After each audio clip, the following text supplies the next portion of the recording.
Hi, welcome everyone to the October 27, 2020 Village of Buchanan workshop. My apologies, we're having some technical difficulties, so you're not going to be able to see some of our faces. You'll see Marcus Serrano and Cesare Pasquale, but yeah, we're just having some difficulties, and I apologize for the lateness. We opened the meeting at 6 o'clock, went into an executive session to discuss personnel and some contractual items. So right now, I'd like everyone to please join me in the Pledge of Allegiance. I pledge allegiance to the flag of the United States of America and to the and to the republic republic for which it for which it stands, stands, one nation, one nation, under under God, indivisible, indivisible, with with liberty and justice for all. justice for all. Thank you. Okay, so Marcus, first thing on our agenda. Yes, the first thing on the agenda is the discussion of the pool. Andy Bell supposed to be on the phone with us, so I'm waiting for him to join us. He hasn't joined us yet, so if you want, we can go to the second item of the agenda when he gets on. Sure. Okay, the second item of the agenda is 518 is the recognizing the resignation of Mr. Conti as the building inspector as of October 12th, 2020. And this will be approved at the next board meeting. But since this is a workshop, we just want to make sure that the village board does accept it and whatever else you would like to say. And then at the next meeting, we'll actually announce it. Okay, so that'll be on the agenda at the November meeting. Yep, the next item on the agenda is the discussion of the special permit fee. I sent the village board some suggestions or some ideas of other municipalities. Stephanie gave the information to Stephanie as well to see, this has to do with, we have one special permit out there already. And the fees seem to be excessive. So I want to have a discussion with the village board, see if they want to modify the fee structure for any special permits. Okay, so we're talking only about one person for a special permit for a home-based business, I guess you would call it? Yes. Okay. Excuse me, sorry, Teresa. I think what we're talking about is on the master fee schedule, Right. changing it, not just for this one person, but maybe looking at it at the next meeting to see, maybe price per, if it's a larger project or whatever. Right. This gentleman is just a home-based business where it's very minor. Yeah, I think that's it's not what we're doing, right? Yes, that's what we're doing. Yeah, that's what I was going to mention. But no, thank you. Yes, this person has had his permit for a year. There has been no problems with this permit. It's a special permit and it's renewable next month in November. So yes, we're looking to our fee schedule, to change our fee schedule. Did the board see that email? There were different communities, and I think. Yeah, Marcus, do you know the date of that email? I did see it, but I'm trying to find it now and I can't. Well, yeah, Marcus, it was October 18th. Okay. Yeah, I like the idea about using the square footage model. Mm-hmm. Based on square footage, a rolling scale based on the amount of square footage. I think that would work fine. Okay. And that's Yeah, so to give you an idea of what that would be, so Andy Bo just joined us too, so he'll be joining us in a minute. So for example, the Village of Dobbs Ferry's fee, right now our fee is $1,500, no sliding scale, no matter what the project is. Village of Dobbs Ferry's fee, $600 for the application, $300 for the renewal. Scarsdale, the Village of Town, is $150 for residential, $750 for non-residential, and $700 for residential. The Village of Croton has a sliding scale, just to give you an idea. So up to 4,000 square feet, the initial fee is $375, the renewal is $250. From 4,000 to 10,000 square feet, the initial fee is $1,000, and then the renewal is $350. Over 10,000, the initial fee is $3,000, and then the renewal is $1,500. So that's the fee, and I think that fee is something that I think myself and Stephanie and like Dwayne said, that seems to be more reasonable. Mhm. And plus, it's not a community down county. This is a neighboring community in Croton. That's correct. Yep. I think that's a wise way how they do that. So is that something you guys want to consider at the next meeting to call for a public hearing to change? Stephanie, do we need a public hearing to change the fee schedule?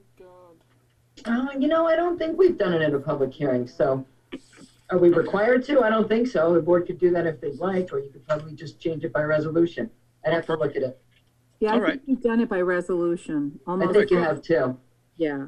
So do you guys want to put that, what you want to put on the next agenda for discussion? Yes. Yeah, I'm good with that. Yep. All right, good. And now I'm glad to say I got Andy Bell on the line right now. So Andy, I know we can't see you, but can you give the village board a little bit background of your experience, what you've seen at the pool, what your recommendation would be, and maybe describe a little bit of your proposal so the board can consider retaining your services?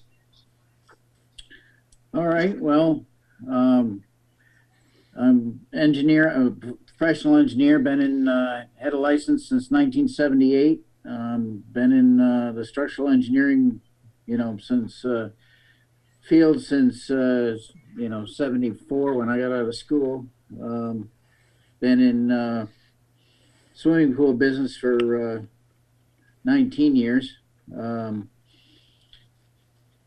So I don't know what else you need to know. That includes large municipal pools like yours, or small pools that are in motels and hotels and that type of thing. Anything that requires a commercial pool certification for the Department of Health for New York State, or in this case Westchester County. So I came out. I was asked to come down and look at the pool, and I did that. And as I see it, you have a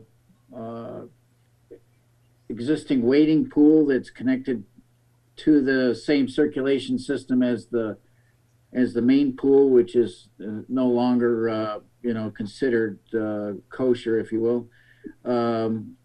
And so the idea, I guess, would be first of all to get the main pool up and running so you can have your swim teams or whatever instruction you're going to have next year available, and then look at the what you want to do with the wading pool. So the phase one of the study would be to look at what you have, work with you guys to figure out whether you want a new wading pool or you want to try to use the existing wading pool with a new system.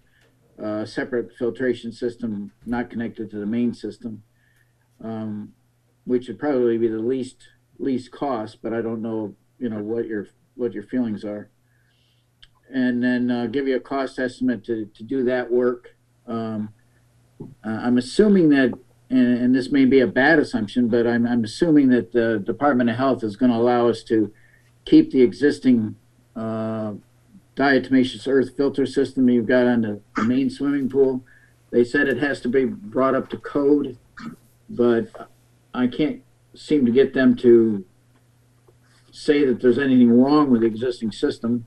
I don't see that there's anything wrong with the existing system, but until we put an application in, we're not going to get comments from them.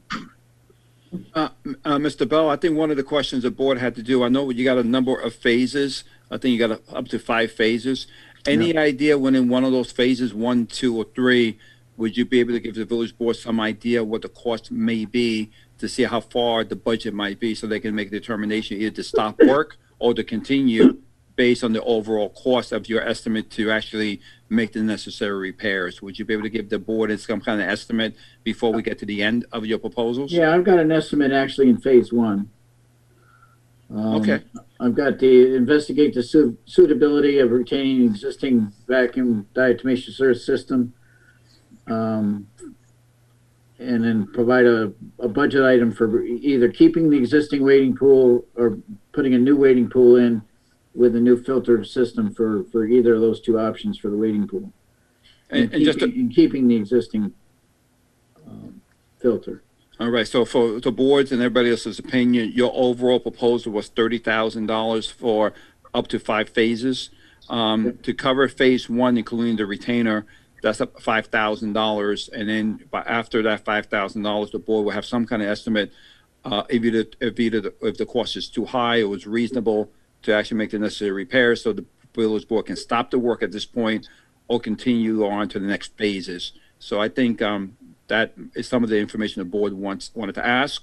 So, and I want to open up to the rest of the board members, see if they have any questions on your proposal. Board members, Mayor? Yeah. Hi, this is Teresa Knickerbocker. I'm not an engineer, and I don't deal with commercial pools, but I just have to be honest with you. I was quite shocked at, what the engineering would cost on this. And I do realize the pool was built, I believe, in the 70s, and we haven't done too much work with it. And we've had an ongoing issue with the wading pool and the larger pool and the losing water, et cetera, et cetera, et cetera. I just, in my thoughts, I just thought, when I heard 30,000, I said, oh, is that to do the you're going to laugh at me. Oh, is that to do also to get the pool up and running? Is that? And I just didn't realize that the 30,000 was just really for the engineering on it. So I was just concerned, as we're looking at this, what it would cost, to actually do the repairs. And we only use the pool for a few months. We don't have a lot of the residents use the pool. We have some, that do use it and enjoy using it. A lot of the people in the village have their own pools. But the big thing for us is we get the major use of the pool for the camp that we have. So, we're just, we're in a financial situation with the closure of Indian Point. And we're just trying to do the right thing to, get this pool up and running again. But, I think we're trying to do it the most cost-effective way that we possibly can. Okay. May I? Nick Zachary here. You're a professional, and this seems like a very thorough proposal. And right now, almost anything is a lot of money to the village. So to me, the question that comes up is, obviously, there's going to be a lot of cost to do this work aside from the engineering costs. So to me, the thing that we ought to be doing is trying to find grant money, to find a source of grant money to help us with the work and the engineering, and that's probably something that we're going to need to do. It's our budget's kind of tight right now, but aside from that, which is something the board will have to discuss.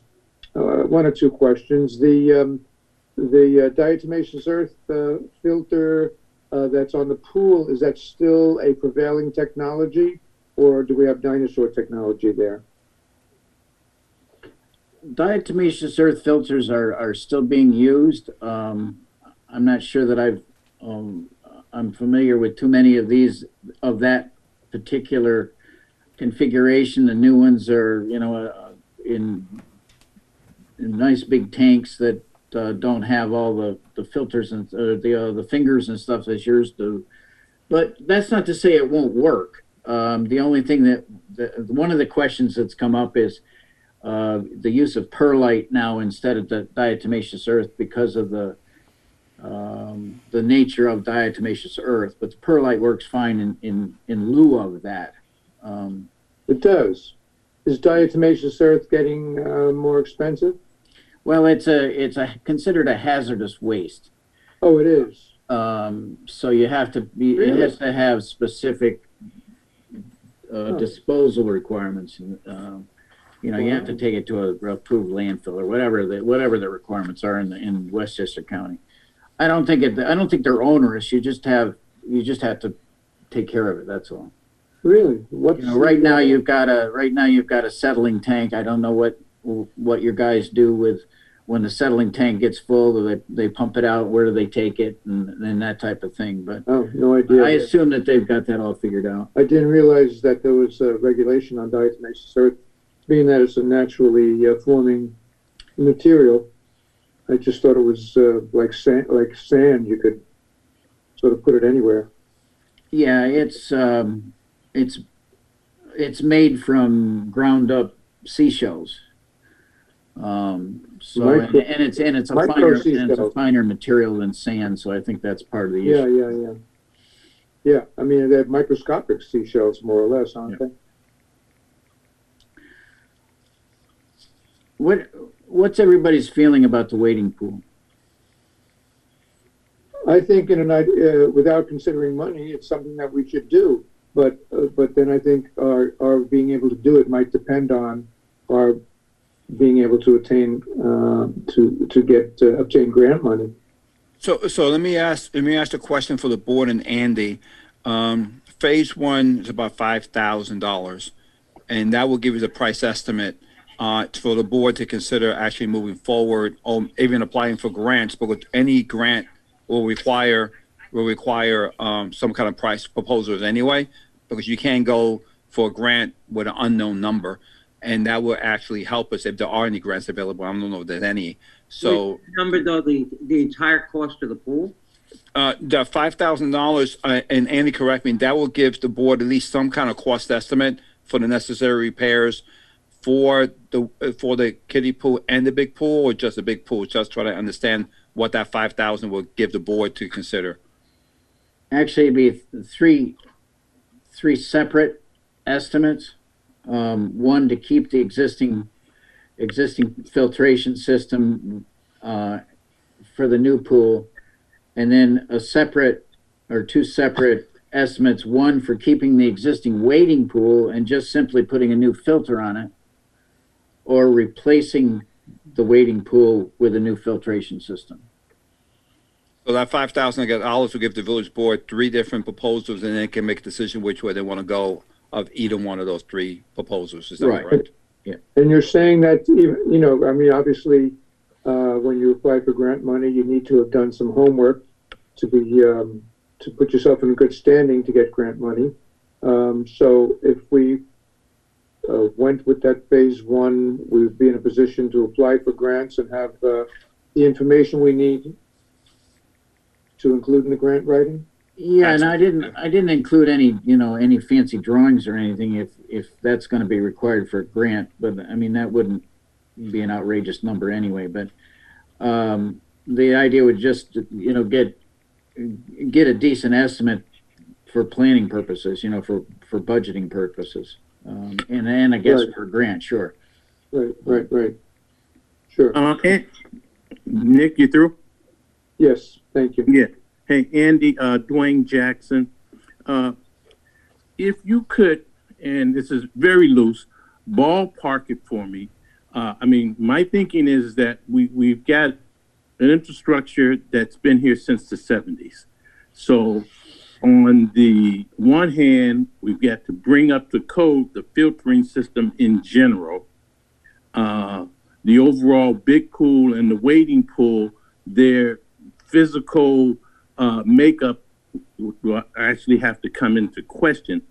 I guess my question is that in your experience, in your past projects, are there any comparables that you've come across with a pool as old as ours that needed to certainly have the filtering system replaced? And as you say, ours were connected together, which is non-conforming in today's world. So we'd have to basically look at two different systems. Can you kind of, I don't know, ballpark some kind of estimate in terms of, let's say, we're changing the filter system, we're bringing it up to code for Westchester County, which would mean both the big pool and the wading pool. What would those numbers if you can do a comparison of something that has been done in the past that you've been associated with and what those numbers look like. Yeah, the filter system, well, I mean, we can replace the existing diatomaceous earth filter system with a vacuum sand filter, for example. I don't have a ballpark cost on that offhand tonight. I can certainly get that to Marcus and you know, in a relatively short time. I just have to make a couple of phone calls tomorrow to get a number for that. I'm actually hoping that we can keep the existing filter system, the vacuum DE filter system for the big pool, and just separate the wading pool from it. That's my hope here, and that would be the cheapest all the way around. Just go ahead and continue to use it as is, you know, and go ahead and investigate maybe substituting the perlite for the diatomaceous earth. But I mean, there's nothing wrong with diatomaceous earth filters. They're still being sold, they're still being, you know, serviced and so on. And I believe you can still get parts for yours. I see the socks or whatever you want to call them, that the diatomaceous earth form around the filter elements there. I think there's 5 of them in there. You can still buy those. But I mean, I can certainly get a price for a vacuum sand filter to just, you know, pull that one out and put the vacuum sand in its place and be up to code on that. And that would certainly be a cost. And then the other cost would be to add, you know, a separate simple, probably a small sand filter to the other motor and sand filter to the other system, to the wading pool. Okay, I mean, I understand that, and I guess my thing is that if we're gonna, you know, plunge into this literally and redo something that hasn't been done in over 35 years here, that, you know, I want to make sure that we're pretty much state of the art, that we can use it as a showcase to go forward with in terms of a village facility that would garner its own appetite for people wanting to use the pool. So I think, and like you say, you can go back to Marcus on this to get those numbers as a starting point. I'd like to see what some of those look like in terms of what those replacement may cost, and go forward from there. Yeah, I'm not exactly sure it'd be a showcase. We'd have to spend $1 million, right? At least.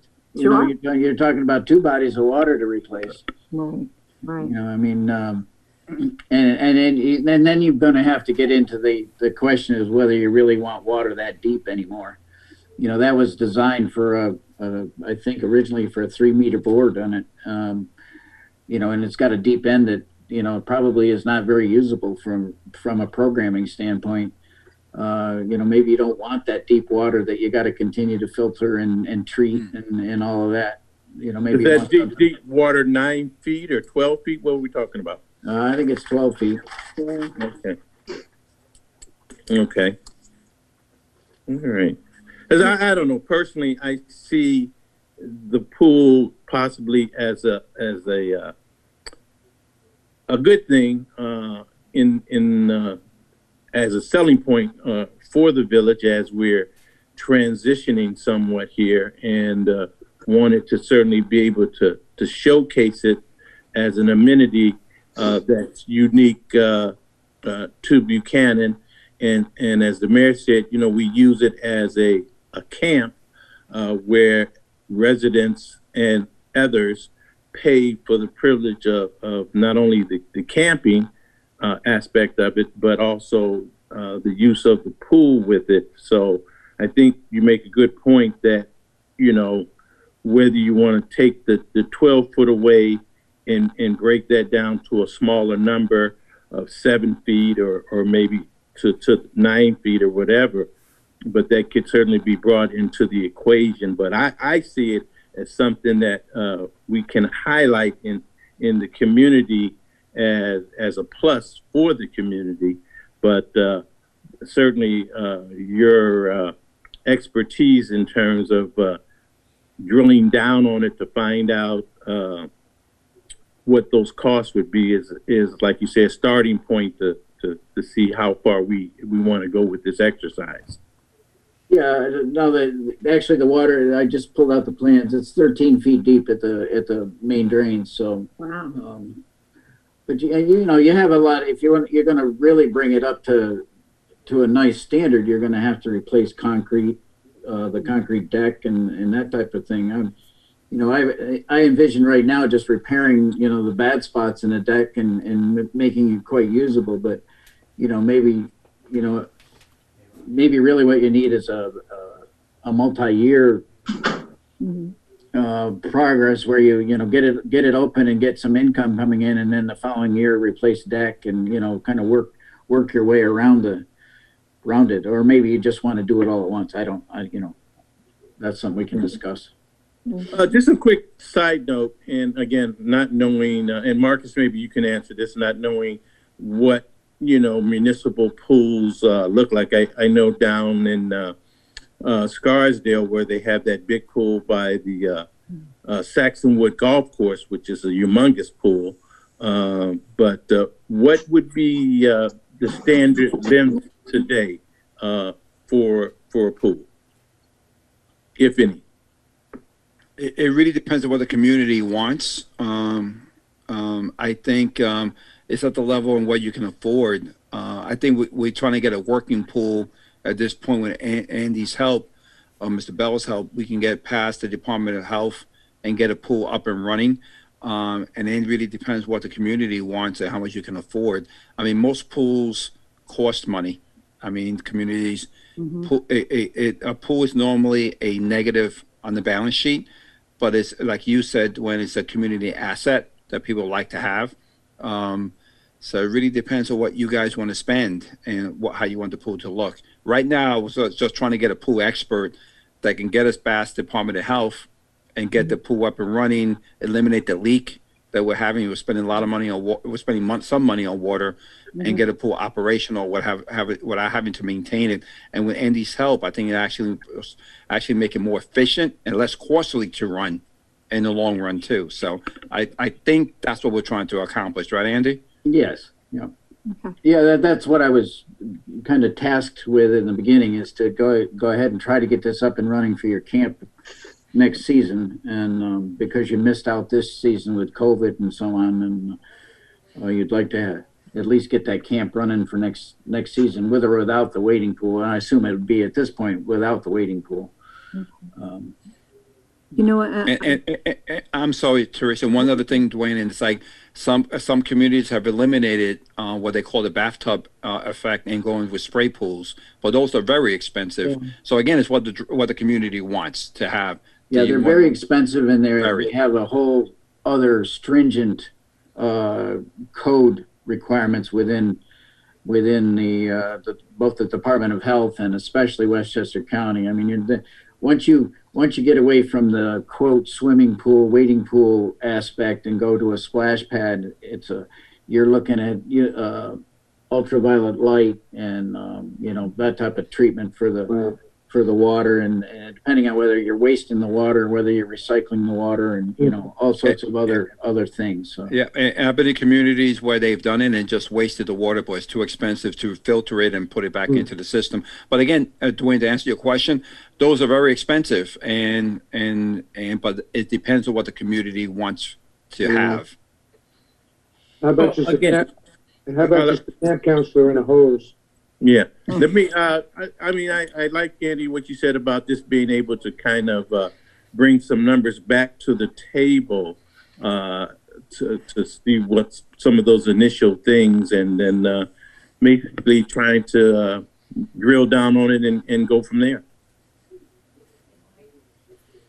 Teresa, you wanted to say something? I'm sorry, Teresa. I know you mentioned something about the pools cost money.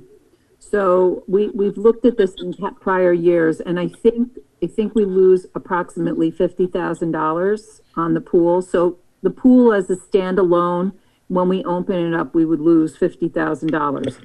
But using the camp with that, it compensates, you know, because some of the fee for the camp would, you know, we would use towards the pool, so it compensates that. But as a standalone, it's a $50,000 loss for the village.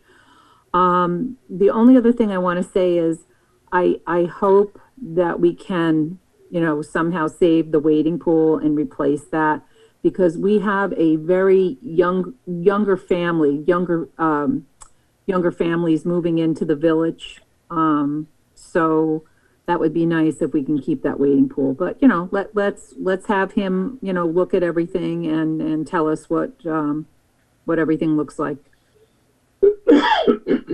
Yeah, that's why great point, Teresa. That's why I'm saying for about $5,000, we'll actually have a clearer picture of all the options, and the board can then make an intelligent decision based on some numbers and some facts, and then we could decide to move forward, and then we could decide if we can apply for a grant, or you want to ban it or bond it or budget some of it next year. So there's a whole bunch of different options we can do, but at least you'll have some numbers in front of you, and the public can see as well, and you can hear from the public as well if this is something we want to move forward on. Fair. Mm-hmm. I agree. All right, good. So we'll put on the agenda for the next meeting to have the mayor sign the agreement. And Andy, like we said, after phase one, we'll have a number, and then we'll hold off, have the village board discuss the numbers, and then we can decide how to move forward. Okay, Andy? Sounds good. All right. All right. Thank you, Mr. Bell, for being here. Oh, thank you. Thank you. All right. All Sign right. off now? You're all Yes, set? that's it. Thank you. Thank All right, you. Great, thanks. The next item on the agenda is 226 Travis Avenue. The gentleman, the homeowner, has a zoning board application. They went in front of the zoning board, and there was some discussion of a zoning board, and they wanted to come back and talk to the village board of what happened. So I'm going to let Brian in now.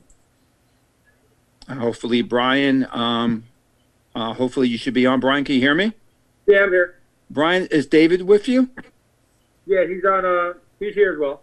All right, good. So, Mayor and board, I'm going to let Brian and David introduce themselves, explain why they want to talk to the board, and we can go from there. So, guys, take care. Let me just say with Dave. I don't hear from him yet. All right, so this is Brian Calabro. I live at 226 Travis Avenue. We're trying to do an addition to our home, and we're just trying to figure the best way to go about it. So, for everybody's information, I just put a screenshot of the property. And Brian, hopefully you can see it on your screen as well. So maybe you can describe to the village board, what your house is, what you're planning to do, what's going on, and what your application was to the zoning board, so they can have a full understanding. So the distance to the actual property line is about 15 feet, but the distance to the actual road, to the curb, is the 30 feet, what is necessary to do, which is necessary to do, building or additions according to the code of my block.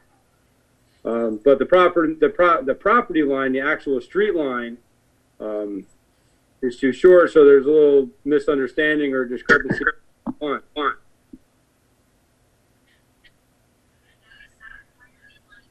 Brian? Yeah. Oh, sorry, I thought I lost you for a second. Go ahead. All right. So where you lost. So you can see in the picture, I want to come out 30 feet by 25 foot.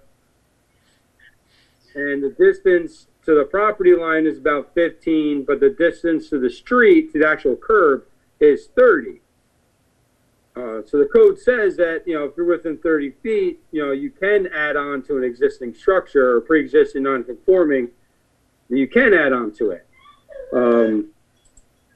So that's been the issue is, going off the property line and going off the curb line. And, you know, if you looked at my property, there's not too much else I could do as far as doing an addition. And based on the layout of my home, this is pretty much the only option I have.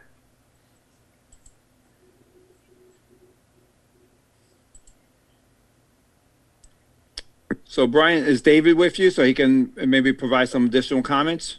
I don't know what happened to him. I'm trying to recall him now. I don't know if he's not hearing it or if he stepped away for a second. Okay. Excuse me. I'm sorry. I apologize. Oh, that's all right. Brian, the rectangle behind the house is a deck? No, well, there's a concrete slab. Well, not a concrete slab. It's just rock there where we just have like patio furniture. Or are you talking about? So it's a concrete patio? No, it's just rock. That very end, the very square edge. What's attached to the back of the house? You heard about right here, if you can see my mouse? Yeah. Right here, Brian. That one part of that you're looking at is like was like a 3-season room that was on my house when I bought it, and behind that so that was there already. So that extra part so there's a line separating that. So in the back there's like a 3-season room, and there's a door that comes down to like a little stairs and a little landing. Then it's surrounded by like little like rocks, little gravel for patio stuff. Gotcha. Okay, so part of it is a 3-season room, and then after that it's just a rock patio of some sort. Okay. Yeah. Okay. Are we waiting for your attorney to? Yeah, I don't know. I don't know what happened. I don't know if you can't log in. Let me stop sharing the screen. I want to see he's not on here. Yeah, I just looked at the attendees. He's still not, only you're on, no one else. You want to try and call him, Brian? Yeah, I got calling him now. I apologize. No, that's okay.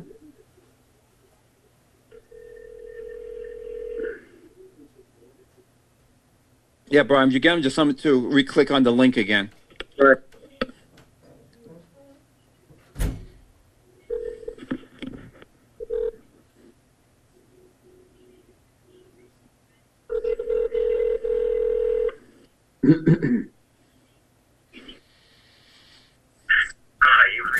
No, I don't know. We lost him. Okay. Okay. I mean, so where we're at is just, I know there's like, somebody might read something and interpret it differently than somebody else may read it. So Yeah. Well, at the zoning board meeting, Gary Bell was under the assumption that you can add on to it in a pre-existing structure, which is not how it reads in the code. The way the code is, you can add on to an existing structure, just can't, it has to fall within a certain guideline. And yes. So may I, Brian? Look, I think you came to us at a board meeting or a workshop, about 6-8 months ago? I don't even remember. And we went through this. And basically, when you're talking about setbacks in the village code, the code specifies side yard, front yard, rear yard requirements, and those are all taken not from the curb, but from the lot line. So for purposes of the village code, if it says you need a 10-yard side yard clearance, it means from your property line to your house. If you need a 30-foot front yard clearance, it means from your property line to the closest point of your house. That's how it's defined. It's in the code that way. So it's not from the curb. Now, what can you do? One thing you could do is do any additional work in such a way that it conforms to the setback. And we talked about this back when you came to us, that you could do the addition behind, you could reconfigure your house a little bit and do the addition so that it conforms to the setbacks. You have room if you go back a little bit. The other thing you can do is pretty extreme, and that is tear down your whole house, because a new house on a vacant lot can be built to match the setback of your neighbors, which you know, which seemed, when I scaled it off of the mapping site, it looks like your neighbors, as well as your house, are about 15 feet from the property line. So now, that is kind of absurd. I understand that you could tear down your house and then rebuild it further forward. Also, when you came last time, I suggested, I was on the zoning board for 10 years, Brian. I don't believe it's the proper way to go to just, you can't give a variant, you can't just give somebody a variance that sets a precedent without looking at everything around the village. The board can review the code and see if there's something that would apply. You know, we'd have to look at a lot of the situations, because this is a very common scenario around the village. We would have to study this and see if there's some way to reword the code or offer relief that makes sense for the whole village. We can't just zone based on one parcel and then open up a can of worms for the next person that wants it. It doesn't work. We can't work like that. The code right now, They said you need to have that 30-foot setback. So unless you want to tear down put your addition further back, you know, there's really nothing that we can do right now other than do a code review. And I can, if the board would like to entertain that, I will do my fair share of the work on it. yeah, I'm sorry. That's not timely for you, Brian. I understand. I just, you know, like it was like 2 years ago, we sat and we were talking about doing the same thing, and I was told at that time that the village didn't have time. You know, I don't, you know, and I took that kind of personally when that happened. You know, I feel like there's there's situations like this going on in the village that something like this should have been taken care of by the village years ago. I mean, you say I tear down my house, and then I can put it based on how all the houses lay on the street, then why can't I just do what I need to do? It's, you know, it's like, why can't I just get the variance for the addition that I need? I can't put it behind my house. It's, you know, I don't think the village wants to see a driveway going around the back of my house for a garage. Why would I want to split my yard in two with a driveway? Doesn't make any sense. Everybody wants what's best for the village, but nobody wants to do anything for the people that live in it. Mm-hmm. You know, I'm just kind of, I spent a lot of time in this village, and I don't understand why we're not doing any more to help the people that live here. Well, I understand what you're saying, but the way the code is right now, variances, you know, there's only very specific circumstances that allow for relief from the bulk regulations, the measurement requirements, and you know, unfortunately, I will say, you know, and suggest that the board review the wording of the code and see if there's some overall changes we can make, and maybe not have you come back in 2 years and say, why didn't you do it? Because yeah, we do get busy, and things come up, and with, you know, there's been so much stuff going on that you know, while I understand how important this is to you,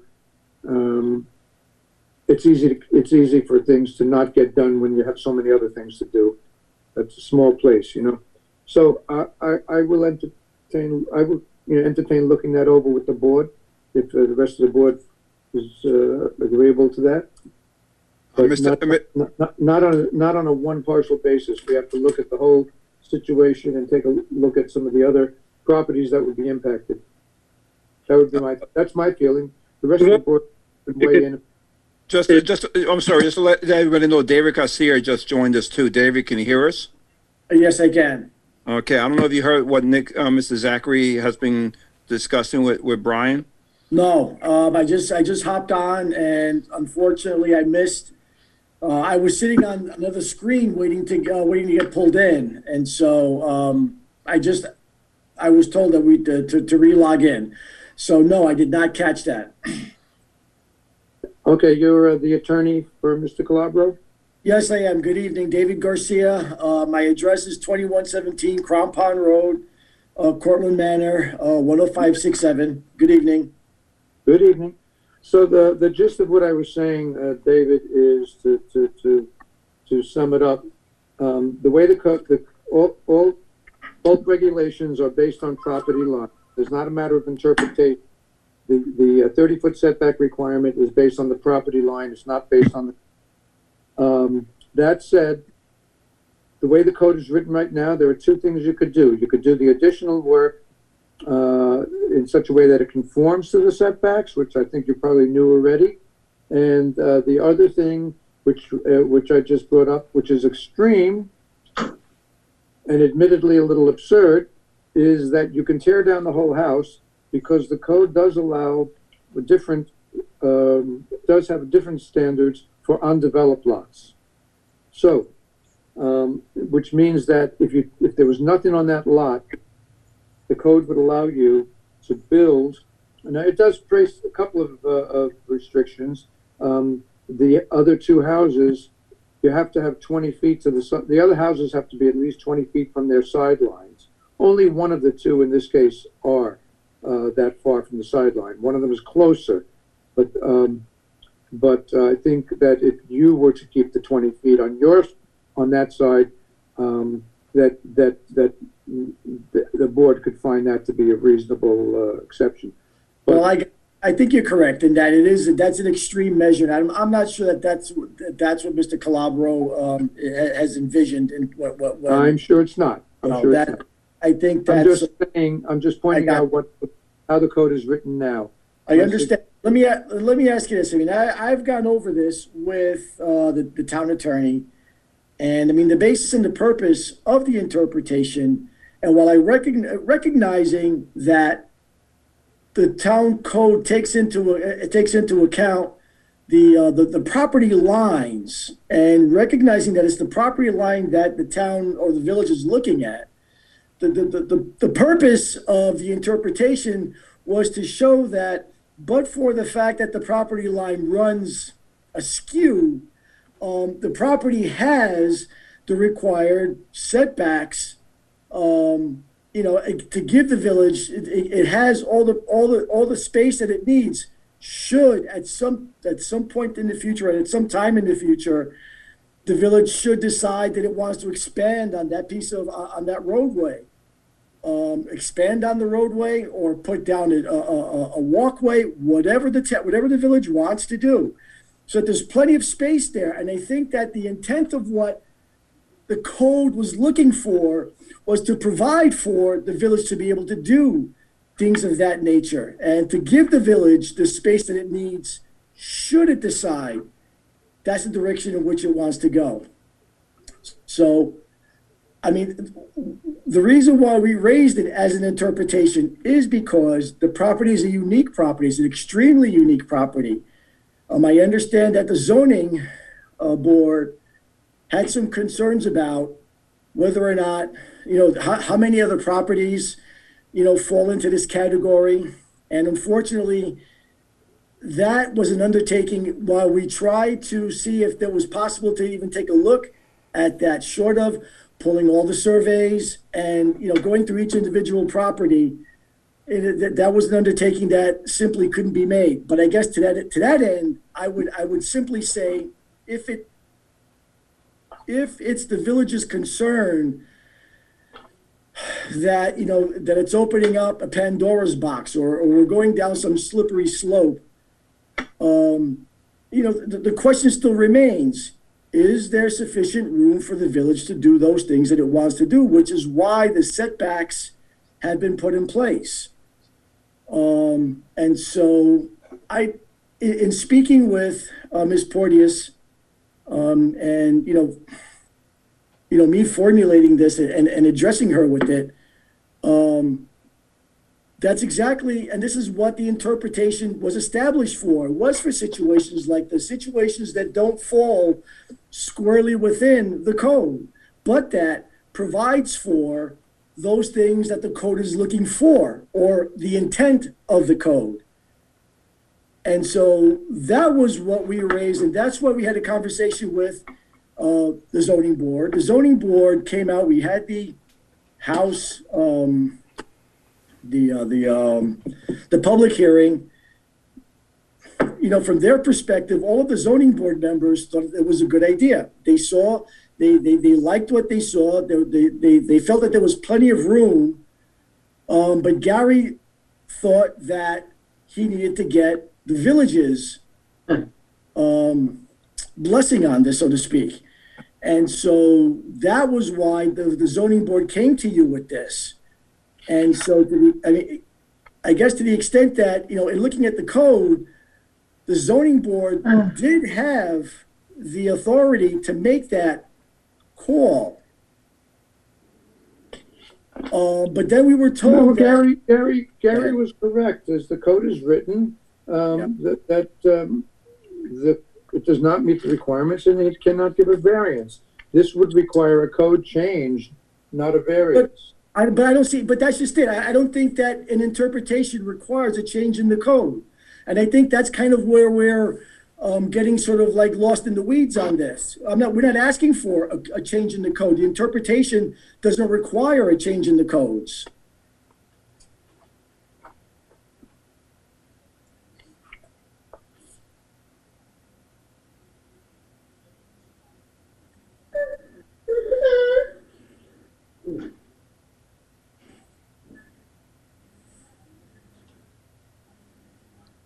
Hello, David, you still there? Yeah, I'm still here. No, I'm just saying, that was the response, was that the code doesn't require, the interpretation doesn't require that the code be changed. I mean, that was why that's why we went via the interpretation. Well, when you say interpretation, you're saying how to interpret the 30-foot front yard requirement? Yes. It's very clearly written what the front yard is, that is taken from the lot line to the building. And I understand that. But Can I step in for a second? Sure. Yes, please. Absolutely. Good. I'm sorry, I didn't know that you were there, Ms. Porteous. I'm here. Yeah, how are you, Ms. Porteous? David Garcia. I'm good. So here's where I think the fallout might have been, or the miscommunication. I think what David Garcia is saying is that we know what the code says. We know that it says off the lot line and not the road. But in terms of an interpretation, I think what he was suggesting to the zoning board is that what was the intent when they put that in effect? Why did you need 30 feet? So was it to keep people 30 feet off the road, which in this case they would have? So the interpretation is different than the way it's written. It was what the legislative intent was, the way it was written. And I think that's the argument here. Because if the lot line, let's say their house was, 25 feet back from the lot line, and now you'd be 40 feet from the road, and some properties are like that. So I think that was what they were looking for. It's not a fight about what the code says or getting a variance from the code. It was trying to get the zoning board to say, in this particular instance, in this unique property, the intent for 30 feet is met. And that, I think, sums up what their argument is. And that's actually, thank you, Ms. Porteous, yes. Okay. So then my concern would be that the subtlety of the interpretation could get lost when another person comes up and says, well, they're 15 feet from their lot line. I mean, then you're interpreting everyone individually instead of trying to find some way to offer relief in rewriting parts of the code. And therefore, Nick, I totally agree with you. I mean, the way to do this is to look at the code like we were going to do with the special use permit fees. And I mean, that, you know, we should probably take a look at it. But in this instance, this is what they came with. Let me make a suggestion. Because there's a section 211.17 called permitted variations from bulk regulations. And, and it does say Yeah. in there that an unimproved lot, this is what I was saying, David, that an unimproved lot between two developed lots, each having 20 feet to the side lot line, Mm-hmm. then a new building may be located the distance to the front yard line, the front lot line, the greater distance of the two adjacent houses. Uh-huh. I was paraphrasing, so I hope that was clear. I got you, and I understand. Yes, thank you. Yeah. So Yeah. in this case, the houses to the left and right are roughly, we'd have to check, roughly 15 feet from the lot line. Let's just say one was 12 and one was 18. You would be able to build to the 18-foot distance if this was a new building. Now, I find that that's a little bit of an absurdity, and that perhaps we could change the wording to that section to allow for existing homes that can conform to these details to do the same. I would then add in that, an emphasis of the 20-foot side setback. Now, because that can, just by coming up to the same front property line as other houses, there are situations where that can really, be imposing to a neighbor. That part of the code requires that the neighbors are both 20 feet from their sideline. We could add into that the new construction has to also be 20 feet from the sideline. Mr. Calabro can meet those conditions. If we change the wording to that section or incorporate that somewhere else, we might be able to do something that would, with the safety of the 20 feet built in, that might be able to offer relief to Mr. Calabro and not open up a can of worms if we word it properly. And I tell you, if that is the case, if that is and I hear you, and I think that's actually that's a good idea. I would second that application if that's what's being forwarded.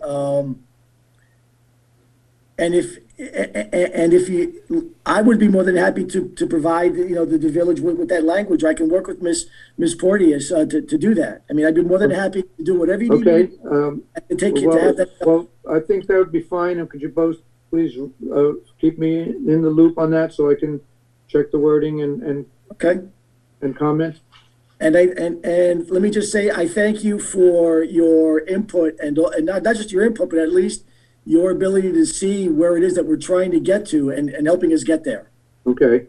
Now, I don't know if did anybody else on the board want to comment on this? All right, this is Rich Futchin. I mean, I understand where Mr. Calabro is coming from, and it just seems crazy. And I think, Nick, you have probably the solution to the thing. So I go along with what you're saying.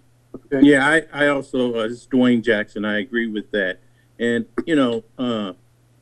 trying to work with village residents is one of the main purposes of being on the board, that we can come to some conclusions and people can continue to do the things necessary to their own properties. Yeah. Okay. So let's follow up with that. Keep me in the loop. I thank Ms. Porteous. Would you? I'm kind of running around tomorrow. Can I reach out to you Thursday and Friday? Absolutely. Yep. And whatever you need me to do, I'd be more than happy to do. And I will, in a sense, carry the heavy lifting on this. So just let me know what you need from me. I'll reach out to you, David. I thank you. Thank you very much. I wanted to say something, Brian. We're not trying to hurt you. We'd like to see you develop your property. I'm sure you'll do a wonderful job. It's just, being on the board, we have to be careful that we don't set a precedent that causes problems throughout the village. So, but I think Nick has a workable solution here for this situation. So, I wish, Nick has the experience. He like he said, he's been on the planning board for, over 10 years. So he has the background. So I'm sorry, zoning board. Thank you, Nick. He was the chairman for many years. So he has that background, with all these things. So if, hopefully, we can look at this and come to some type of resolution. Yeah. Thank you very much. All right. Good night. And let me just say, if I may, before we go, I'm sorry that I can't see you. I'm looking at Marcus right now, and while, I like Marcus personally, I'd rather be looking at you than at Marcus scratching his neck. I know, we had an issue. Hopefully I have it fixed for the next meeting. We just have some Okay. technical difficulties today. And that's quite all right. We were able to get through that, and Nick, thank you for your time and for your help on this. Yep. It's Okay, appreciated. you're welcome. Thank you. All right. All Ladies right, and good gentlemen, night. thank you very much. Marcus, are we done? Oh, you know Yes, what? thank Is you, there anybody David. that has any questions so far that's on this meeting before we go forward? Anybody that's out there listening? If so. Yeah, just to put Teresa, good point. Just if anybody wants to say anything, they can on the Zoom meeting, they can raise their hand, and I can allow them in, or they can call the village hall number, and Cindy will bring them in. So that's You what can we are. see, wait a minute, you can see us? 3-3. No, we can't see you. How are you gonna What see is raising a our hand? gonna do? I can see when you raise your hand, I can see them raising their hand, and then I can allow them in to speak. I'm raising my hand. You can see my hand? No, but you're a panelist. You're freaking confusing me. Your hand on the Zoom, not your hand physically. Cindy, Oh. do we have anybody that's called in with any questions so far at the meeting? No, we have not. Okay, Okay. all right. All right, thank you. Thank you once again, Brian and Mr. Garcia. Thank you very much. You did. Have a good night, everybody. Thank you. Good Good night. night. Marcus, thank you. Thank you. for all, Bye-bye. Mike. Thank you. Okay, the next item on the agenda is the renewal agreement with Han Engineering. I sent a copy of that to the village board. Mr. Calabro and his attorney are off? Yes, they are. Just a quick thing, I wanted to just mention, there seem to be some violations over there with the moving of earth. Yes. So I just want to I wasn't sure if I should bring it up when they were here, but, if there are violations there, I'm a little, I feel a little bit, like why the fuck am I bothering if they're, they're doing these other violations and then they want us to work with them on these other things. I think, Nick, just to let you know, some of the stuff that was done there was actually items were approved verbally by the previous building inspector. So Mr. Calabria has been notified that some of the things are not proper there. So he is in front of the planning board to resolve all those issues at this point. So there is a public hearing at the next planning board meeting regarding all the work that he's been doing on the site. okay, Thank Okay, you. just to let you know. Thank you. okay, thank you. All right, no Hey, problem. Nick, sorry, Yeah. Marcus, Go Nick, ahead. Yeah, are you free to speak tomorrow? well, I will be in the city half the day, but give me a time. If I'm driving down to the city, I can call from the car. Would you want me to call you? Yeah, or in the later afternoon, it's okay, either way, because I want to pick your brain about your thoughts tonight and how that might affect other smaller properties in the village or whatever, so you should pick your brain before I Yeah. start drafting something. Yeah, okay. Yeah, I'll give you a call. I'll text you and see if it's a good time when I'm driving in. Okay, great, thanks. And if not, I can call you when I'm driving home. Okay, great. Okay, good. Okay, board. The next item is the renewal of Han Engineering as the village engineer. I sent a copy of the renewal agreement to the village board. If there's any comments, concerns, or questions, I can take them. I can get it back to George and get them resolved. And if there's no issues, we can put on the agenda for the next meeting to be approved. Okay? Any Okay. questions? Good? Okay. The next item is more of a discussion. There is, as far as I understand, 2 Airbnbs. The mayor wanted to have a discussion with the board in regards to creating special some legislation to monitor and review any application for Airbnb. So, Mayor, I'll let you take the lead on that. We've had a few situations in the village. There's 2 people. People have come to me about it. There's 2 people in the village that are operating Airbnbs. I don't know what the board's thoughts are on this. I think we're going to see more and more of this as time goes on. I don't know. I'm kind of torn between it. I know Airbnbs are popular, but you know, when does it stop being Airbnb and become a separate apartment? So there are neighbors that have mentioned things to me. There's cars that are parked the wrong way. And you know, I don't know, I've never been to an Airbnb. I don't know what the issues are in the local communities. So I just, you know, it's been brought to my attention, and I just wanted to bring it to the board's attention, what their thoughts are on this. I stay at Airbnbs often. Mm-hmm. You know, when I travel, that's my preferred thing to do. When I was in Cape Cod, you know, we got a whole house, 3 bedrooms, even though we only used one. We get a kitchen, we get the living room, you get Wi-Fi. It's for me, it's great. It beats a hotel. But I always rent the whole place. The 2 in the village are both a room within somebody's house. It bewilders me why anybody would want to do that and how they would feel comfortable doing that. But that's what some Airbnbs are. You choose between a room. You can choose to only rent where you get the whole unit, the whole apartment, or you could get a room in somebody's house. And not for me, but some people do it that way. They are generally not a problem in the communities where I've been, but I'm sure that if they were constant traffic in a setting with close neighbors, and maybe with the wrong renter at some point, you might have issues. I think we need to look at it, but I don't generally find them to be an issue. But there have been the same 2 in the village, by the way, for a couple of years. I remember looking once, just out of curiosity, a couple of years ago, and there were these same 2. So I don't see them growing. Okay. If they started growing in number, we definitely would need to do something. I don't know. What do you guys think? I don't know. Hey, Nick, this Chief, just a quick question. How does one go about doing that? Do you need a special permit to be in an Airbnb, or anybody can sign do up? that? You go to the Airbnb website and you just you just sign up, put your email, and in my case, I have it linked to PayPal. So when I stay at a place, when I'm ready to pay, it just I can just click online. I don't have to go through credit card entries and things like that. And how long can people stay there for? As long as they pay? They Well, can stay there that long? generally people are doing, a day or 2 or 3 a week, but you can, I have been to, like in Savannah, Georgia, I've stayed at Airbnbs where they mention that that we will give you a reduced rate for a monthly rental. So that starts to become an issue then, because Sure.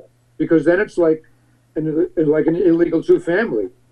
Yeah. Yeah, and then you're also pushing, the whole thing with squatters' rights as well. And the whole thing now, especially with this pandemic, when they lessened all the regulations with evictions and all that stuff, somebody could stay there for 3, 4, 5 months and not pay. I mean, that's. Oh I no, mean, I you hope pay people don't do Airbnb. that. You pay for an Airbnb before you stay there. Pardon me? You pay in for advance. Airbnb before you stay there. No, I understand. What if you're living there for a month, 2 months? But if you pay for a month, and then they're like, I want to stay another month, pay up. Well, no, you can't throw me out. So I'm going to stay here as long as I can. And Okay. you All follow right, what I'm saying? I don't know if that's ever become I'm not sure how much that becomes a problem. Generally, Airbnb people, I mean, I don't know if that ever becomes a problem. I suppose it could. I know landlords. I knew a guy who was a lawyer and had like 12 houses on Long Island, and he was a lawyer, and he said this very well-dressed business couple came and he rented to them, and they gave him the first month's rent and a deposit, and then they never gave him another cent. And he, as a lawyer, it took him 6 months to get them out. If he wanted to, it probably would have taken you a lot of money and a year to get them out. Absolutely. Absolutely. That's just something that I was thinking Yes, about. it could happen. I'm sorry. Go ahead. What? I guess it could happen. I haven't heard of it, but I guess it could happen. Okay. Yeah, no, that was one of my things. And also I was reading too, where some of these people are renting out homes and apartments or whatever, and they're having all these big parties and whatever they're doing that they're not having at their own home. Yeah. And this Well, that's- pandemic going on, you know, Right. who's responsible for that? That can happen. And Yeah. A lot of times they specifically say in the agreement, no parties allowed.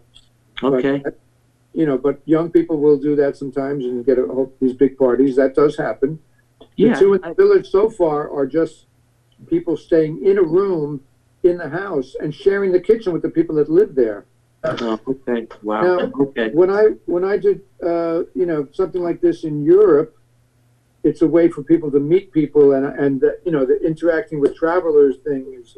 But in Buchanan here, I don't quite get it why people would want to do that.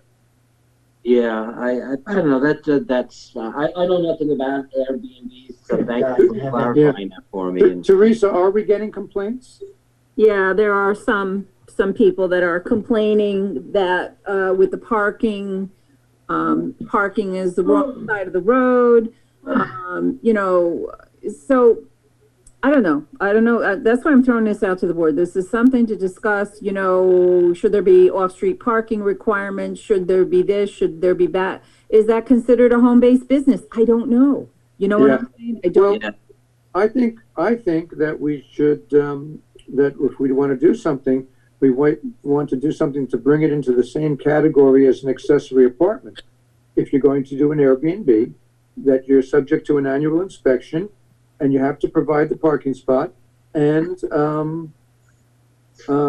you know, I mean, you're not going to have a kitchen requirement if it's just a room in somebody's house, but if it's an apartment, as some Airbnbs, you know, could be they give you a whole apartment. And then if in the village, if somebody in a house has a whole separate apartment, that's an illegal apartment. So Hey, Mark. Go ahead, Nick. I think we should do something. I'm not sure what we should do, but I think we should do something. Okay. Nick, Marcus, are there any examples that you could bring forward where this has been the case in other communities that you've been associated with? Yeah, I found two examples, which I emailed to the board a couple of days ago. I know I gave you guys a lot of emails. I can resend it again. There were two samples. I got it, Marco. What was that, Richard? I got it, and the one at Dobbs Ferry, I think it said it was for 1 month that they put a limitation on it. Yeah, there were two. I think it was Dobbs Ferry and the city of Beacon, where there were two examples I was able to get. So to give you guys some examples, what they. Yeah, there's a bunch in Beacon. There's a lot in Beacon. Yes, yes. So I told these residents, you know, that I would bring it up to the board. We would have a discussion on it. Well, I do think, this is Rich again, I do think that, like Nick was saying as a point, that if it's going to be there a long time, you're going to have a car, I think they should have, a place to put the car, and then you talk about accessory apartments in that particular venue. But my experience from a lot of the Airbnbs have been people are coming for the weekend, or they're coming for a wedding or things like that, and then there's people who use them like a bed and breakfast that they have in Europe a lot. Right. Teresa, how are these being used, and who's doing the reporting, and how accurate is the reporting, and can we verify what's being reported? There you go. Well, what do you mean by being recorded? Let me correct that. On Dwayne, there's nothing being recorded. People are not just recorded, reported. Nothing's being reported. Reported to Teresa or reported? Yes, reported to Teresa. I mean, Teresa. how is this information coming to the board? Is it formalized? Is it hearsay? I mean, you know. No, these are neighbors in the neighborhood. Okay, And and I these brought it neighbors to my attention. Did you ever look on the Airbnb website? Am I And the it's only one on that the ever website too.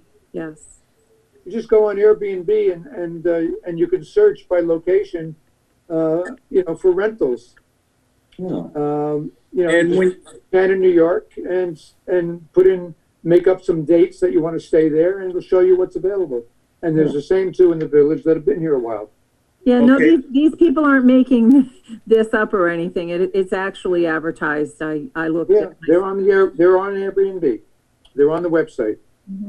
Okay, and the problem is that people are renting the same room for an extended period of time, and neighbors are complaining because these people are staying there and they're presenting a parking problem? I'm just trying to get to the root of what the opposition is or what the concerns are.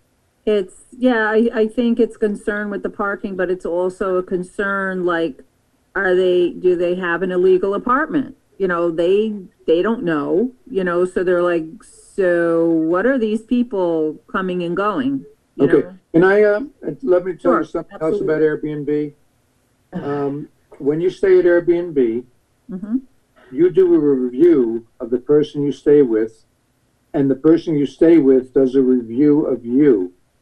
So if you have, if I go and tear up some rental that I take somewhere, and the owner says, you know, they could do a review saying, Nick messed up the apartment, and everybody else before anybody potentially rents to you, they look at the reviews, and if they see something like that, they're not going to rent to you. That's right.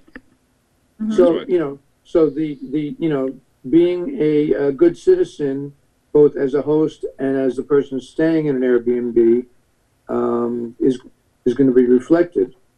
You know, But in Nick, the I mean, reviews. what I'm trying to understand is this assertion that's being made by the neighbors is that someone is renting a room to the same person for an extended length of time. No, most likely they're being rented for a night or two, or for a few nights.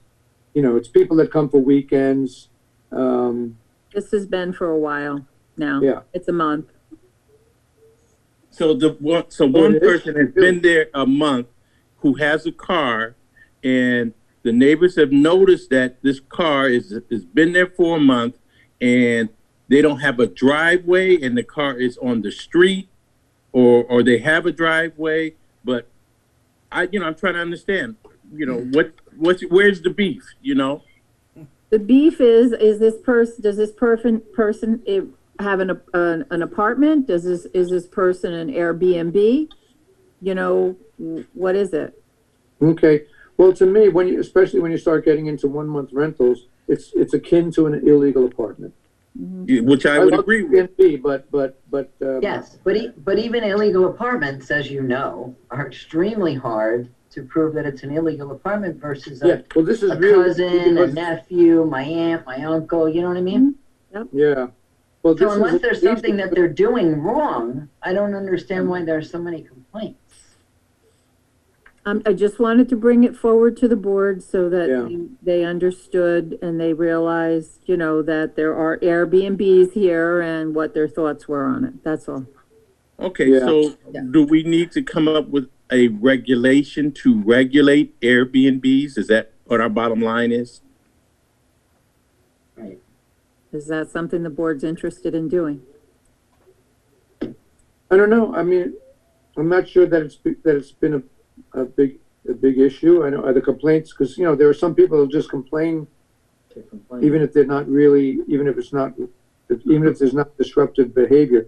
You know, if there were loud parties or destruction or, you know, drug dealing. I mean, if there were things like this going on, those are very valid complaints. Just complaining just because your neighbor is doing that, even if the people are being very nice, is a little different.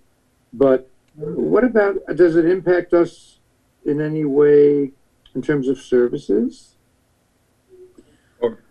Or can we collect taxes off If of our it? police, if our police are being called, then yes, it impacts our services. If there's Have a they lot been of called? people, it impacts our garbage services. So Have they been called? Have the police been called to either of these? not that I know of.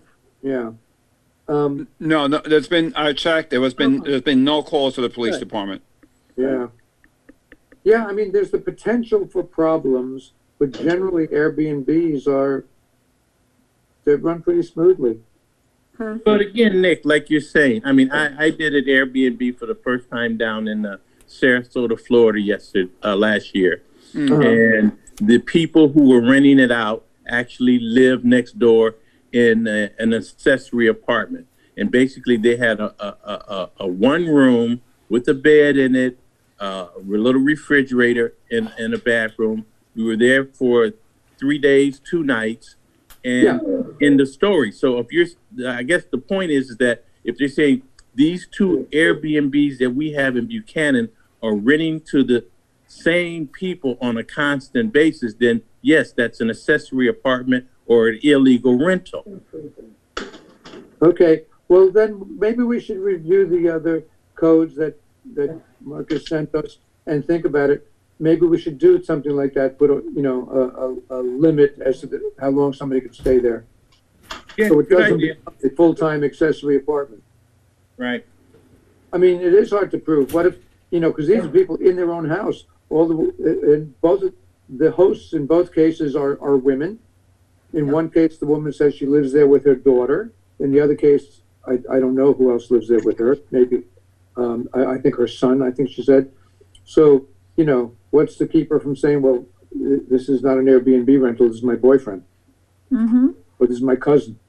But if they're listed in the Airbnb, yeah, that brings a whole different thing in, and it's how we would A, regulate it, and B, if we're gonna charge an extra something to the homeowner that's doing it. Yeah, I almost feel like it should be somewhat like an accessory as far as requiring a planning board permit, that it should be treated like an accessory apartment, maybe.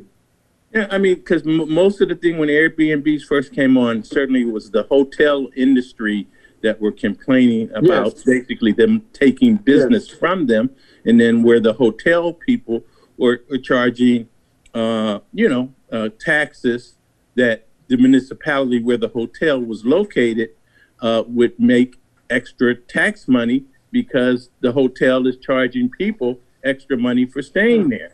And that Airbnb would be avoiding those fees. So it's about the money. Yeah. Yeah, I just wanted to bring this forward, this is what's happening, let's look at other legislation and what other communities do. And then, we'll come back and talk about this again. Yeah, okay? That sounds good. Yep. All right.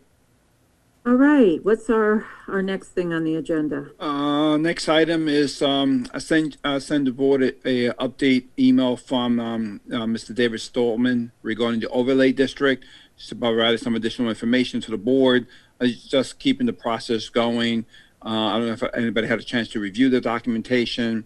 I just bring it up to make sure it's on everybody's minds to take a look at the documentation, and if they want to move forward in one way or the other, or have any questions or concerns, to get back to David. So just throwing that out there. So I don't know if anybody has the comments now, or we can deal with it.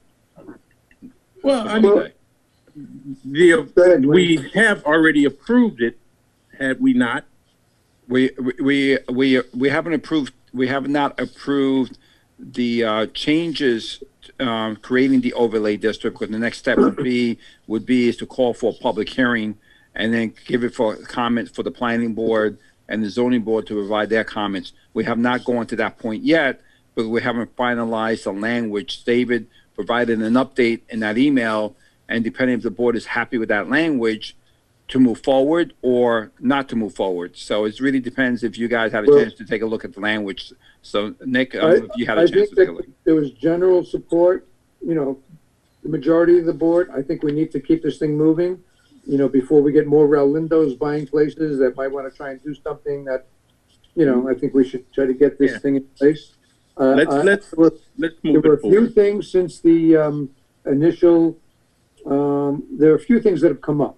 And one, Marcus, we were talking last week about the, there was a change in what the number of units per acre that would be allowed, and what happens if you don't have an acre. Right. And in our conversation, I think we were saying basically we should prorate it. So like if there's 6 units allowed per acre, it's 3 units on a half an acre. We should prorate it. For smaller lots, because there are some smaller lots that could, if somebody were to tear something down or wanted to develop something. But a couple of things. One thing I was thinking was, if we're going to go for the 3-story allowance. Now, close to White Street, as you go south, there are about 6 private homes on very small lots, right? You know, those 6 homes there, some Yeah. of them are nicely kept and some are shabby. But Yeah, there's like down 6 from the Auto Bear thing or whatever. Yes, exactly. Now there's about 6 of them, and with 50-foot wide frontage. Now, I don't think it would be right if somebody wanted to say, "Well, I'm going to add a 3rd story to this." That would be unfair to the houses next to them. Mhm. And so I think what we need to do is, if we're going to go to 3 stories, we need to establish a minimum size lot for 3 stories, and perhaps a minimum side yard, so that somebody can't go 3 stories 10 feet, 20 feet away from a house that's going to block all their sun, you know, in a case like those houses.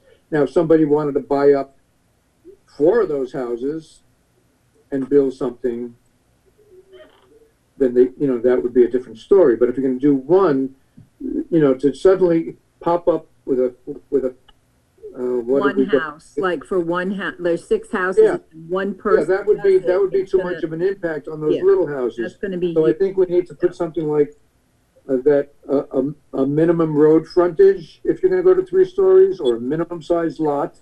Right. And perhaps instead of a 10-foot side yard, something that says, you know, if you're going next to an existing residence, Right. that you have a minimum of whatever, 20 feet on the side yard instead of 10 feet. We Well, need to, can we let that be known to David and him Yeah. work out the details of what those dimensions should look like? And I mean, I think it's a great thing to keep the integrity of those 3 or 4 houses going forward. yeah, I mean, you just have to do something to protect those people. Yeah. There's not too many places where a 3-story building, on the other side of 9A, I don't think there's any place that could be greatly impacted given what's there. But another lot that came up was the triangle lot across from the hardware store. Right. If you're 3 stories there and you're on Lindsay, will it impact you? And so I'm looking at that property and it slopes down. If Right. you go 3 stories, measuring from 9A, Lindsay will only be looking at 2 stories. If you go 3 stories, measuring from Lindsay, then you have a more imposing structure to the 1 or 2 houses on Lindsay that are across from it. So maybe we need to define that the 3-story allowance is based on a 9A road frontage. Good idea. You know, some of those lots, Nick, as you go down from Little Bear and you're headed north, those are not big lots. That's what I'm saying. That's why a 3-story could be And that's why I imposing. said to you, I didn't think that side of the road, my personal opinion, that side of the road, I just don't think that will work. But the other side of the road behind that is all Con Edison lines, wood. Yeah. Right. Well, It's a different thing. right. So I think we want to do a couple of things. I think if we change the wording, we could put protections in there. You can't just pop up 3 stories next to one of those little houses. No. You know, you could word it so that you require, and you have to have at least a certain size lot to go 3 Right. stories. Yeah. And then Non-conforming also, lot. there's one other place where Rolando parks across from his business. That's not fair to either house on either side if that was to be developed to a 3-story. Yeah, and he's I mean, that's still, you know, we were gonna put up no parking signs, Right. and we waited for the road to be completed, because the state put up the signs on the west side of 9A. But we should probably still follow through with our parking regulations on the other side. That, he's not parking on, Isn't I that mean, private that's, property? there you go about lot line. I'd have to check where the lot line is, but I think he's parking on the village right away. There's no curb there, so he's not jumping the curb, and he's parking on private property. Yeah. Yeah, who owns that, Mark? Wick, That's part of WIC. yes. Yeah, but where's the lot line? Is he parking on the village right away, or is he parking on their property? He's parking on Wick's property. The lot line, is that close to the curb? Yes. So that's another area you have to be very careful of, because, you know, you've got houses on either end of that, And how would that be for those people to have a towering building? Okay, so that would be the same situation. We got to put something in the wording. You can't do it you can't go 3 stories, if you're, unless you're at least this far away from a residence. Right. Or a minimum lot size. Let's get David's suggestions on how to, well, we need a Okay. few things in the wording so that that 3-story developments do not overly impact those little lots and residences. Nick, correct me if I'm wrong, when we went out there and took a look, wasn't there some sort of monument or a marking? Yes, there was, yes. Yeah. There, those are state mileage markers, or survey markers or something. Okay. But I'm pulling it up right now as we talk on the website. The Wick property, which wraps around there. Let's see.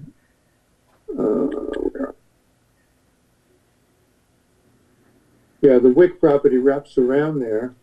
Yep. And Marcus, if you look at the property line on, you'll see that the property line is actually, I could tell you in a second, kind of half, it's not super accurate, but I figured out a scale here.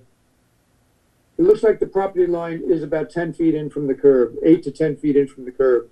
So he is parking on village right away. That's state right of way. Oh, yes. Okay. All right. But nevertheless, we have a no commercial overnight parking thing in the village. So even if it's one, and sometimes he parks cars there that don't operate. So we need some signage there, or Maybe. But anyway, that's kind of a separate issue, but which we can look at. Yeah. Yep. But to stick to the focus, I think let's get David's advice on how he would, some wording for protecting those individual homes, a minimum lot size, a minimum road frontage, and perhaps a larger side yard clearance, right. in order to be able to do the 3 stories. Okay, I'll talk to David tomorrow, Nick, and maybe it might be a good idea. So since you know it pretty well, maybe you and Hank can maybe talk for a couple minutes, and that way he get a better idea too. Yeah, I'm going to be on the phone all day with Stephanie, so maybe. You can, I'll give David a heads up, and then whenever I have a chance, maybe give him a call. Did I wake you up, Stephanie? Yes. I was trying really hard to sleep, but then I heard the name. Poor Stephanie. All right, But, good. I'll take care of that tomorrow. But I'll talk to him. But I could talk to him later in the week. All right, I'll let him know. Be in this city, and he's going to want a little. Let him think about it. I could talk to him Thursday or Friday. All right, perfect.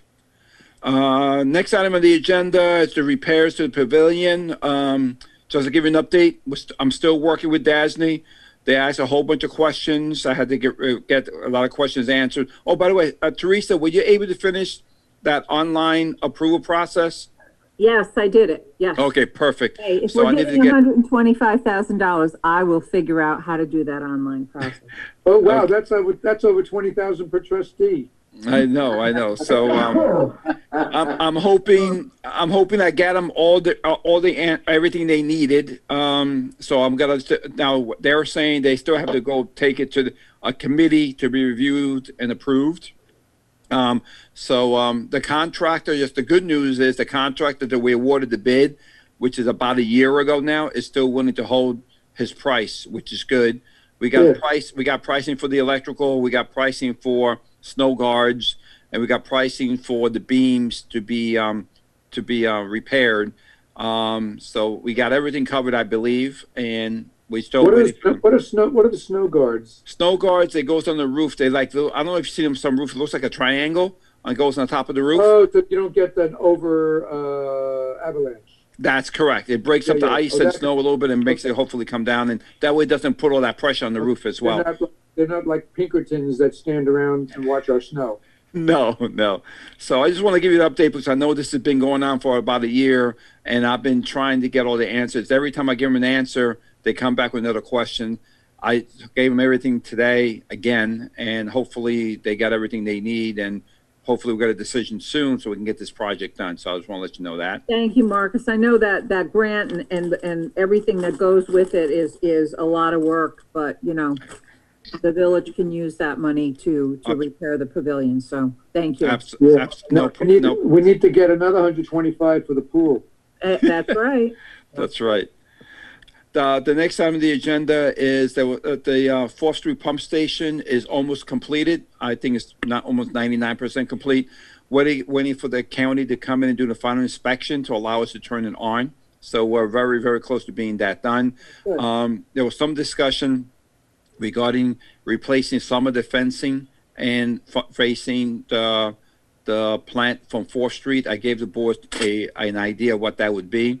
That was $21,549. $21,549. Yeah, and I gave the board my opinion on it. So I just want to let the board and the public know the options are. It looks like if everything goes well, we borrowed $1 million. The entire project with everything cost be close to $900,000 to get it done. That $100,000 will normally be used to pay off the debt, not to raise taxes to pay it off. So the options are, if we pay the $21,500, that's less money to be used to pay off the debt. So those are the two options for the village board: to take that money to pay off the debt, or take that money and put some new fencing. And just to let you know, the engineer has checked it. The fencing is structurally sound. There's nothing wrong with it. It's just an old fence, and it's still working.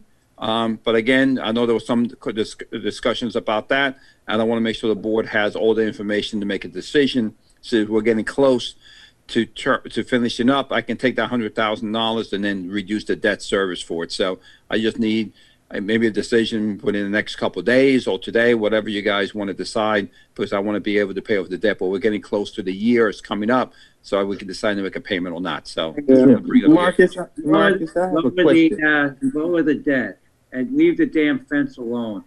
I mean, Well, not only that, Rich, but can't we, in our highway department, can't we just put up a fence ourselves? I talked to Bob about that. He said the situation, the amount of fencing that has to be done, and the manpower, it's going to be very difficult for him to do it.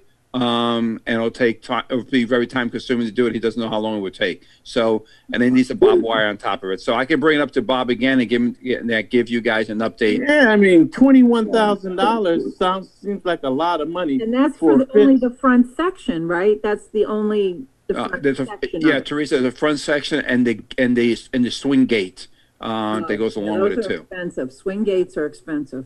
Yeah, the swing gate is expensive. Correct. They're expensive. Well, so what do we need? What do we need to do? Never mind the aesthetics. Nothing. Nothing. Nothing. Yeah. If the board decides not to spend the money on replacing it, I just want to take that money and use it to pay off the debt. But isn't some of the fence down? Oh no! Yeah, some of the fence was taken down by the contractor. He's replacing that. That's part of the bid price. He's replacing that with new black vinyl fencing. So that'll be replaced with new fencing. So $21,000 seems like a lot of money for a fence. Yep. Fence or fence. I don't think you need to wait 2 days, Marcus. I think you got the board's decision. Yes. Yeah. Marcus, did you get other prices other than a company from Poughkeepsie?